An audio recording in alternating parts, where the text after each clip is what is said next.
नमस्कार साथियों, कैसे हैं आप सब। उम्मीद करते हैं आप सब बहुत ही अच्छे होंगे। तो मेरा नाम है हर्ष और स्वागत करता हूं आपके अपने YouTube चैनल मेंस बाबा के ऊपर में। साथियों, काफ़ी दिन बाद आ रहा हूं। हालांकि शॉर्ट्स तो मैं डालते ही रहता हूं आपके लिए, बट आप लाइक शेयर सब्सक्राइब नहीं करते यार। देख के बस चले जाते हो, मैं देख रहा हूँ आजकल। तो प्लीज़ सब्सक्राइब करें, शेयर करें अपने सारे दोस्तों के साथ, क्योंकि ज्ञान अपने तक सीमित नहीं रखना चाहिए, हमेशा लोगों को बांटना चाहिए, तभी ज्ञान बांटने से बढ़ता है। दूसरी इंपॉर्टेंट बात कि पीटी की स्ट्रेटजी अगर नहीं बनाई है आप लोग ने तो बना लीजिए, क्योंकि अब तैयारी करने का समय स्टार्ट हो चुका है। अब अगर इस मंथ तैयारी आपने स्टार्ट नहीं किया तो आप बिल्कुल और बहुत लेट हो सकते हो, क्योंकि तैयारी करना बहुत ज़्यादा इम्पॉर्टेंट है। स्ट्रेटेजिकली प्रिपेयर करना, रूटीन प्रिपेयर करना, उसके हिसाब से प्रिपरेशन को ध्यान में रख के तैयारी करना, ये बहुत ज़्यादा इम्पोर्टेंट बन जाता है। और दूसरी बात, कोई भी रूटीन फॉलो मत करना किसी का भी, क्योंकि ये मेरे तरफ से सजेशन है। सजेशन ये इसलिए है क्योंकि आप किसी के रूटीन को देख के आइडिया ले सकते हो, लेकिन उस पर ब्लाइंडली बिलीव नहीं कर सकते। मैंने तो नहीं देखा कि आपके दिनचर्या क्या हो सकते हैं। हो सकता है मैं जब वीडियो अपलोड कर रहा हूँ आप उसके 2 घंटे के बाद वीडियो देखो, 2 दिन के बाद वीडियो देखो, 2 वीक के बाद वीडियो देखो, 2 महीने के बाद वीडियो देखो। ओके, सो आपकी रूटीन डिफरेंट होगी दूसरों से। साथ ही साथ आप जो करते हो जरूरी नहीं है कि वो सामने वाला भी वही करता हो। तो आप रूटीन देख के एक आइडिया लो कि रूटीन बनता कैसे है, प्रिपरेशन की स्ट्रेटजी कैसे बनती है, कैसे प्रिपरेशन करते हैं। किसी की भी वीडियोस देख सकते हो आप, और उसके बाद अपना रूटीन उस अनुसार बनाइए, ना कि दूसरे पे डिपेंड रहिए कि सर कैसे रूटीन बनाएं, क्या प्रिपरेशन करें। आपको समझना पड़ेगा ना कि आपके लिए कौन सा टाइम स्लॉट खाली है, कब आप ट्यूशन जा रहे हो, कब आप पढ़ रहे हो, कब आप खा रहे हो। अब कोई खाता है शाम के 7 बजे, कोई खाता है रात के 9 बजे, कोई खाता है रात को 12 बजे। तो सबके खाने का टाइम अलग है। तो कोई भी चीज़ अपने अनुसार तैयार करने से वो ज़्यादा कंफर्टेबल होता है और ज़्यादा आपसे मैच करता है। ठीक है, तो प्रिपरेशन स्टार्ट कीजिए और आइए चर्चा करते हैं टॉपिक के ऊपर में। बहुत दिन बाद हम लोग मिल रहे हैं, तो इसलिए मैंने सोचा कि कुछ कुछ आपको बता दूं। सो टॉपिक में क्या है, टॉपिक में ये है कि जितने भी रीजनल रूरल बैंक्स काम कर रहे हैं भारत के अंदर में, क्या उनको सेबी में लिस्टिंग करना चाहिए क्या, क्या लिस्टिंग कर रही है गवर्नमेंट। इसी के ऊपर में चर्चा सामने आया है कि क्या होगा अगर, क्या होगा नहीं, क्या होगा नहीं, क्या होगा, यहाँ पे नहीं होगा वर्ड, यहाँ होगा क्या RRB stock list, stock exchange की लिस्ट में शामिल होगा। ये होगा बाद में होगा, ये पहले लिखा गया है। ठीक है, so Indian economy and related issue and growth and development से रहेगा, जीएस पेपर 3 से इंपॉर्टेंट। गले में थोड़ा दर्द हो रहा है एक्चुअली, कल घूम के मैंने भी आइसक्रीम खा लिया था तो खांसी हो रही है कल से थोड़ी थोड़ी। सो द हिंदू के अंदर में आया हुआ था आपका कि सरकार के द्वारा या फिर आप कर सकते हो मिनिस्ट्री ऑफ फाइनेंस के द्वारा इशू किया गया है draft guidelines for listing RRBs. Minimum net worth 3000 crore required. 2 अक्टूबर की न्यूज़ है, आज मैं कवर कर रहा हूँ, बहुत ज़्यादा इंपॉर्टेंट न्यूज़ है। तो क्या क्या गाइडलाइंस जारी किए साथियों, क्या एलिजिबिलिटी क्राइटेरिया है जो आरआरबीज अगर फुलफिल करती हैं तो वो स्टॉक एक्सचेंज में शामिल हो सकती है ताकि वो फंड जुटा सके। पहला, 3 साल का जो उनका नेट वर्थ है वो 300 करोड़ होना चाहिए। ठीक है साहब। दूसरा, कैपिटल एडिक्वेसी 9% होनी चाहिए लास्ट 3 ईयर्स की। अब कैपिटल एडिक्वेसी क्या होता है, पहला सवाल। इसमें इकोनॉमिक्स टर्म्स का बहुत ज्यादा इस्तेमाल किया गया है, इसलिए मैंने इस टॉपिक को चुना है। सवाल जरूरी नहीं है कि यहां से बन सकते हैं, लेकिन एडुकेसी से सवाल आ चुका है। मैंने इसके ऊपर में शॉर्ट्स भी बना रखे हैं कि 2021 के अंदर में पीटी के अंदर में कैपिटल एडुकेसी के बारे में पूछा गया था। इसलिए मैंने इस चीज को चर्चा करने का सोचा, क्योंकि एग्जाम में बहुत डीप क्वेश्चन और कहीं से भी टर्म आ सकता है। करंट बहुत कम पूछता है, स्टैटिक ज्यादा पूछता है। तो कैपिटल एडुकेसी का मीनिंग नहीं बदल जाएगा, चाहे आप यहाँ पढ़ो कहीं और पढ़ो, बात बराबर रहेगा। तो पहले ये समझिए कि एडुकेसी का मतलब क्या होता है। एडुकेसी का मतलब होता है एडिक्वेट, और कैपिटल का मतलब होता है पूंजी। यानी किसी व्यापार में अगर कोई व्यक्ति पूंजी लगाता है तो उसको हम लोग कहते हैं कैपिटल लगाना। तो बैंक क्या है? बैंक एक रिस्की बिजनेस है। ठीक है, bank is a risky business. इसमें क्या होता है कि बहुत लोग जो पैसे लेते हैं, अब बैंक कैसे काम करता है भाई साहब, बहुत बार बता चुका हूं। बैंक हमारे आपके पैसे को लेता है और उसी पैसे को लोन पे ज्यादा इंटरेस्ट पे चढ़ाता है और उसके बाद उसी से अपना प्रॉफिट कमाता है। लेकिन भाई साहब, जिसको उसने पैसा दिया, कल को वो भाग लिया, समझ रहे हो ना, भाग गया, फिजर जैसे कंपनी वाले भाग गए, ठीक, भाग गए, पता चला कि पैसा दिया, इधर बेटा भाग लिया ये। अब क्या होगा? दिवालिया होने का मौका आएगा कि भाई अब तो पैसा है नहीं, जो पैसा था लेके भाग गया, अब ग्राहक का पैसा है, कैसे वापस करूं? एक मिनट।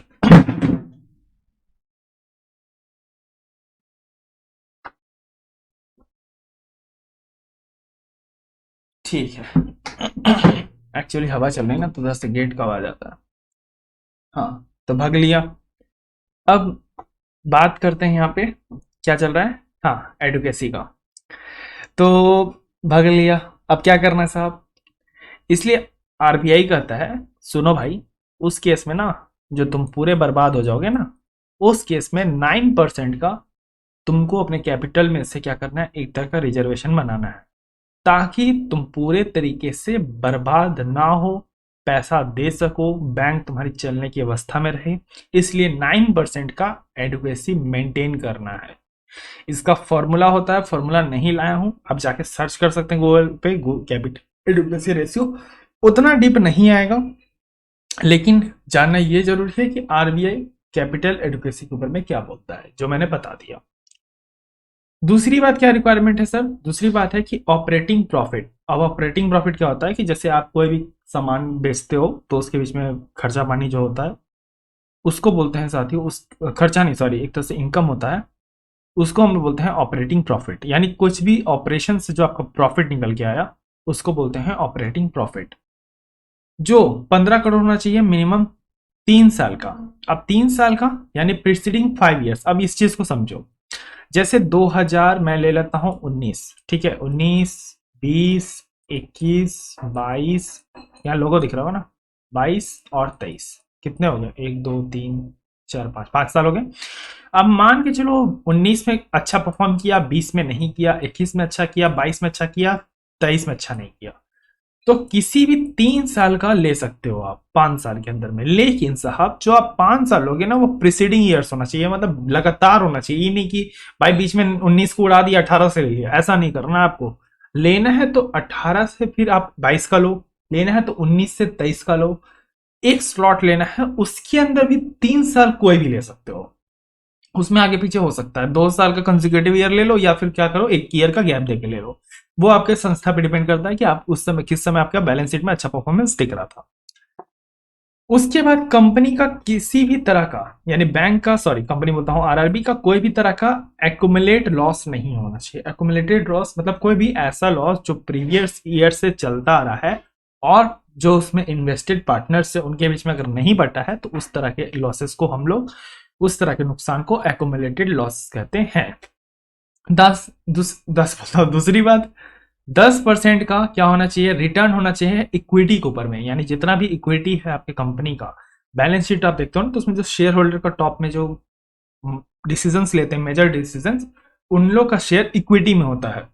दो तरह के शेयर होते हैं, इक्विटी और प्रेफरेंस, ठीक है। तो इक्विटी में जितना भी पैसा लगाया गया है, उसका 10% आपको रिटर्न होना मिलना चाहिए हर मतलब 3 साल का। वही सेम चीज प्रीवियस 5 ईयर्स, सेम, ओके। तो ये कुछ जारी किए गए गाइडलाइंस, अगर इनको फुलफिल कर लेता है आरआरबीज, तो भैया आरआरबीज क्या हो जाएगा? स्टॉक एक्सचेंज में शामिल हो जाएगा। अब स्टॉक एक्सचेंज मत पूछना, शेयर बाजार बहुत बार बता चुका हूं, जहां पे कंपनी अपने हिस्सेदारी को बेचती है। एक आसान भाषा में समझा देता हूं, जिनको शेयर समझ में नहीं आता, अगर यहाँ पे समझाने की मैं कोशिश करता हूं, अगर आप समझ जाओ तो ठीक है। देखो, एक कंपनी है, ठीक है, मान के चलो एक कंपनी है, जैसे मैं समझ लो कि चलो मैं, हाँ, एक कंपनी है जिसका नेट कैपिटल कितना है, 100 करोड़, ठीक है। तो 100 करोड़ को हिस्से में बांटना, ठीक है, जैसे मानो 10-10 करोड़ बांट दिया, ये कंपनी में निर्भर करता है, या 50-50 बांट दिया, या 5-5 करके बांट दिया, ठीक है, या फिर एक एक करके बांट दिया, मतलब जितने हिस्से में वो बटेंगे उतने उसके शेयर्स होंगे, ठीक है। तो ये चीजें समझना आपको, जैसे कंपनी अगर 2 हिस्से में बटी है तो 2 शेयर हो गए, कंपनी अगर 3 हिस्से में नहीं है तो 3 शेयर हो गए। अब ये 3 शेयर या 2 शेयर जो भी खरीदता है वो कंपनी का मालिक हो जाता है, उसके बाद वो इक्विटी में खेलने लगता है और कंपनी के डिसीजन लेता है। आशा करता हूँ शेयर मार्केट इतना में इजिली समझ में आ गया होगा, बाकी तो बहुत डीप है, आप समझना चाहो तो और भी बहुत सारी वीडियोस अवेलेबल हैं यूट्यूब पे, जाके आप समझ सकते हो। साथ ही साथ आईपीओ या फिर सेबी के या फिर आरबीआई के कोई भी गाइडलाइंस है, तो वो गाइडलाइंस को एक तरह से फुलफिल करना होगा। कोई भी गाइडलाइंस अगर जारी किया गया है सेबी के द्वारा, आरबीआई के द्वारा, जो भी रूल रेगुलेशन है उनको फुलफिल करना होगा आरआरबीज के द्वारा, तभी जाके वो अपनी आईपीओ को जारी कर सकते हैं। आईपीओ का मतलब होता है इनिशियल पब्लिक ऑफर, यानी जब मार्केट किसी भी कंपनी के शेयर्स फ्रेश मार्केट में उतरते हैं तो उनको हम इनिशियल पब्लिक ऑफर कहते हैं। उस समय शेयर के दाम बहुत होते हैं, अभी हाल ही में एलआईसी का, जोमेटो का आपको दिखा होगा, इसीलिए इनिशियल पब्लिक ऑफर है। बाकी फिर शेयर को खरीदना बेचना वो तो फिर एक बार मार्केट में शुरू हुआ तो फिर वो लगा रहता है। तो आइए जानते हैं कि रीजनल रूरल बैंक्स क्या है। ऑलरेडी मैंने बता चुका है, एक क्लास मैंने ली थी आज से 3 महीने पहले, कि सरकार का लक्ष्य है ग्रामीण बैंकों को टिकाऊ बनाना, लेकिन उस क्लास को शायद बहुत कम लोगों ने देखा। इसमें मैं कुछ नहीं कर सकता, क्योंकि अगर क्लासेस को आप नहीं देखते हो तो इसमें सारी आपकी गलती है, और अगर आप आंसर गलत करके आते हो ऐसे छोटे छोटे टर्म के अंदर में, तो फिर मुझसे आगे शिकायत मत करना कि सर आपने ये चीज नहीं बताया था, क्योंकि मैंने बता दिया, आपने नहीं पढ़ा तो ये आपकी गलती। तो आइए जानते हैं, फिर से मैं बता देता हूँ कि आरआरबी है क्या। तो आरआरबी आपका रूरल बैंक है, जो बैंकिंग सेक्टर जब भारत में डेवलप हो रहा था तभी इसको डेवलप कर दिया गया था, जो काम करता है बेसिकली एग्रो सेक्टर के अंदर, यानी एग्रीकल्चर सेक्टर के ऊपर में। एसबीआई जो है साथियों लार्जेस्ट एक तरह का ये कह सकते हो शेयर होल्डर है उस केस में, मतलब इसमें यहाँ पे इन्वेस्ट करता है आरआरबी के अंदर में। और साथ ही साथ हरियाणा स्टेट कुछ एग्जांपल ले लेते हैं यहाँ पे कि कौन कौन से आरआरबी काम कर रहे हैं भारत के अंदर में, जैसे आपका Haryana state corporate apex bank limited. हाँ, एक चीज आप यहाँ समझो कि आप बोलोगे सर ये बताओ कि अभी तो आपने कहा कि सेबी लिस्टेड नहीं है, आरबीआई लिस्टेड नहीं है स्टॉक एक्सचेंज में, तो फिर कैसे सेबी इन्वेस्ट कर रहा है। अरे भाई साहब ये समझो, अगर से एसबीआई है ना, तो एसबीआई को भी ना आरबीआई गाइडलाइंस जारी किया है कि आप ना 100 रुपए कमाते हो ना, तो ये पूरा 100 रुपए ना आप दे नहीं सकते किसको, लोगों को, कि हाँ भाई जाओ लोन लो लोन लो लोन लो, नहीं नहीं ऐसा नहीं करोगे आप 60 रुपए को लोन दोगे, और बचा हुआ 40 रुपया जो छोटे लोग हैं, एग्रीकल्चर सेक्टर, उसके बाद आपका एमएसएमई, इनके लिए सोचोगे। इसलिए यहाँ पे जो कंपनी है वो एक तरह का पार्टनरशिप कर रही है, इन्वेस्ट नहीं कर रही है। शेयर मार्केट और पार्टनरशिप में अंतर है, पार्टनरशिप में आप हिस्सेदारी लेके एक तरह से इन्वेस्ट करते हो और फिर उस कंपनी में जो भी प्रॉफिट होता है आपस में बांट लेते हो, तो ये एक तरह का पार्टनरशिप है। और इससे क्या हो रहा है, ज्यादा मुनाफा हो नहीं रहा है, इसलिए सरकार चाहती है कि, मैंने ये न्यूज जो पढ़ाई थी तो मैंने उस समय भी ये चर्चा किया था कि जो सेबी से अगर लिस्टेड करती है सरकार तो कहीं ना कहीं स्टॉक एक्सचेंज बोर्ड से अगर लिंक, शेयर मार्केट से लिंक करती है आरआरबी इसको, तो इससे फंड राइज हो जाएगा, क्योंकि जो हिस्सेदारी है वो स्मॉल अमाउंट में बच जाएंगे और इससे फंड रेज होगा फटाफट। तो आपका यूनाइटेड बैंक ऑफ इंडिया, ये तमाम तरह के एग्जांपल्स हैं। तो रीजनल रूरल बैंक एक्ट 1976 के तहत आरआरबीज को ट्रीट किया जाता है। आरआरबीज का एम है रूरल इकोनॉमी को बढ़ाना, साथ ही साथ उनका पर्पस है डेवलप करना एग्रीकल्चर, ट्रेड, कॉमर्स, इंडस्ट्री और अदर चीजें जो भी रूरल एरिया में चल रहे हैं। साथ ही साथ इसके क्या क्या फंक्शन है, इसके फंक्शन है कि ये जो छोटे किसान है, एग्रीकल्चर लेवल्स है, उनको लोन प्रोवाइड करता है, गांव में इंफ्रास्ट्रक्चर के लिए लोन प्रोवाइड करता है, और वो जो लोन है साथियों वो बहुत ही कम ऋण के ऊपर में, यानी लो रेट ऑफ इंटरेस्ट पे प्रोवाइड किया जाता है। साथ ही साथ डोर स्टेप सर्विस देना, बैंकिंग की, घर घर जाके बैंकिंग की सेवाएं देना, ये आरआरबी इसका क्या है, एक तरह का टारगेट है, और ये तमाम तरह के फंक्शन देख सकते हो। तो उस समय भी मैंने ये चर्चा कर रखी थी कि सेबी जो है चाहता है कि आरआरबी सेबी बोलते सॉरी आरआरबी जो है अगर कहीं ना कहीं लिस्टेड होती हैं सेबी के अंदर में, तो स्टॉक एक्सचेंज में तो कहीं ना कहीं प्रॉफिट कमाएगी। लेकिन एक बात मैं बताता हूँ कि इसके ऊपर में मैंने मेंस का क्वेश्चन नहीं रखा है, लेकिन एक क्वेश्चन मैं आपको देना चाहता हूँ बहुत अच्छा। अच्छा ये देना चाहता हूँ कि आप लोग देखते हो कि शेयर मार्केट में अगर कहीं ना कहीं पैसा लोग लगाते हैं तो मार्केट गिरने पे पैसा को निकालते हैं, ठीक है, क्योंकि पैसा मार्केट गिरा था, पैसा लगाए तो प्रॉफिट कमाए, अब निकालेंगे। उस केस में जहां एक क्रूशियल रोल प्रोवाइड करता है कौन, आरआरबीज। क्या इस तरह का गेम प्ले करना आसान है? क्योंकि आरआरबीज उनको टारगेट कर रहा है ना जो बहुत छोटे हैं भाई, जो ठेला लगाता है उनको टारगेट कर रहे हैं आरआरबीज। किसी बड़े उद्योगपति को टारगेट नहीं कर रहे हैं कि हाँ भैया ये इसका बिजनेस बड़ा है ना, ये तो रिटर्न कर देगा। लेकिन इसका बिजनेस छोटा है, अनरजिस्टर्ड बिजनेस है, कोई लीगल फॉर्मेलिटीज नहीं कर सकते आप उनके साथ, जमीन नहीं है उसके पास, झोपड़ी में रहता है। उनके साथ आप जो उनके हित में खड़ा किया है उस चीज को सेबी से लिस्टेड करना क्या हमें प्रॉफिट देगा, या फिर वो किसान भी बर्बाद होंगे? सवाल बनता है। इसलिए इस चीज को एनालाइज कीजिए आप लोग कि क्रूशियल आपका बहुत ही क्रिटिकल रोल प्ले करता है आरआरबीज एग्रो सेक्टर के ऊपर, रूरल एरियाज के ऊपर में, और उनको लिस्टेड करना स्टॉक एक्सचेंज में जहां पे कंपनी अपना शेयर बेच रही है, कमा रही है प्रॉफिट अर्न करने के लिए। और सबसे बहुत बड़ा एग्जांपल लेना चाहूंगा मैं एनटीपीसी का भैया। एनटीपीसी का हाल देख रहे हो, स्टॉक एक्सचेंज में लिस्टेड है, एनटीपीसी का हाल देख रहे हो आप। ज्यादा फिर खुल के नहीं बोलूंगा। इसीलिए क्या सरकार को ऐसा करना चाहिए? नहीं। या फिर करती है सरकार तो क्या फायदे आएंगे, क्या नुकसान हो सकता है, आरआरबी कितना क्रिटिकल रोल प्ले करता है भारत के अंदर में? इन सब चीजों के ऊपर में आप लिखो यार, कम से कम एटलीस्ट 250 शब्द में लिखो, ताकि आपके अंदर में लिखने की कैपेसिटी बिल्डिंग हो, थिंकिंग कैपेसिटी बिल्डिंग हो, और इसमें प्रीलिम्स और मेंस और इंटरव्यू तीनों चीजों का तैयारी होता है। मेंस आंसर राइटिंग बहुत इंपॉर्टेंट होता है यार। कैसे बच्चे इग्नोर कर देते हैं, मैं तो सोचता हूँ कभी कभी कि बच्चे आराम से इग्नोर कर देते, कहते हैं अरे क्या दिक्कत है, मेंस है भाई ऐसे क्लियर हो जाएगा। ऐसे क्लियर नहीं होगा मेंस, मेंस ऐसे क्लियर नहीं होगा। आप क्या लिखते हो ना, आपकी थिंकिंग कितनी है ना, वो सामने वाला बंदा चेक करता है कि आप कितना सोच सकते हो, कैसा सोच सकते हो। एक छोटा वन लाइनर क्वेश्चन रहता है लेकिन उसमें इतना वर्ड में आंसर देना रहता है एक्सप्लेनेशन के साथ, तो इससे पता चलता है कि आप कैसा आप सोच भी पाते हो कि नहीं आईएएस जैसा। ठीक है, तो ये इंपॉर्टेंट है कि आप अभी से उन चीजों पे काम करो।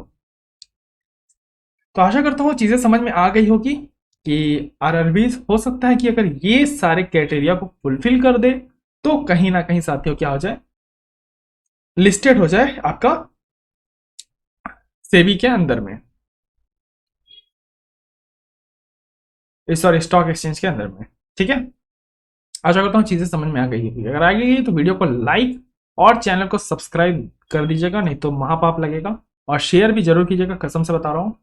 और बहुत सारी स्पेशल क्लासेस चल रही हैं, जाकर देख सकते हैं। तब तक के लिए रखें अपना ध्यान, मुझे दे आज्ञा, धन्यवाद। जय हिंद, जय भारत।